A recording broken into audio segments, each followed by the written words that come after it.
readers. Today I have a beautiful book to share with you called The Mouse and the Moon, and this is about finding friends in unexpected places. So this is the story of a little mouse who lives in a dark and wild wood. He is all alone except for his friend, the moon. Each night the mouse tells the moon of all his news, his hopes, and his fears, but the moon never replies. So the little mouse ventures out to look for his friend and finds someone unexpected instead. So this is called The Mouse and the Moon by Gabriel Alborozo.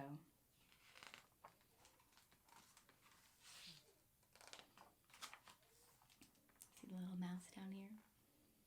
In a dark and broken tree, in a dark and wild wood, there lived a little mouse, all alone, and his only friend was the moon. Do you ever look up at the moon at night? Each night the moon appeared, and the little mouse would talk to his friends about his news, his hopes, and his fears, but the moon never replied, just watched him. The little mouse wondered if maybe the moon was just too far away to hear him, so the little mouse decided to set off for his new friend and find him. Do you think he'll be lucky enough to find his friend? The little mouse ran and ran through the wild wood.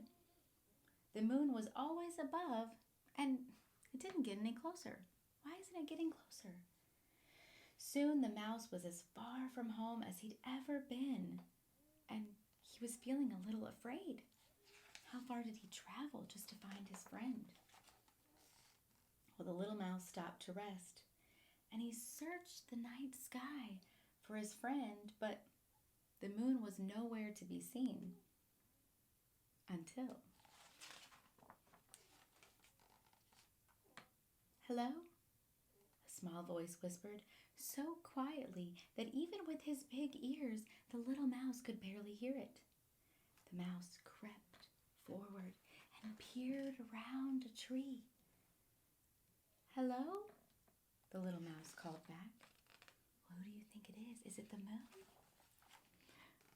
And there, floating in a small, still pool, was the moon! The mouse couldn't believe it! He'd found his friend at last. Oh, how exciting for this little mouse. Are you so excited for him? Hidden from sight, beneath the moon's reflection, there lived a tiny fish.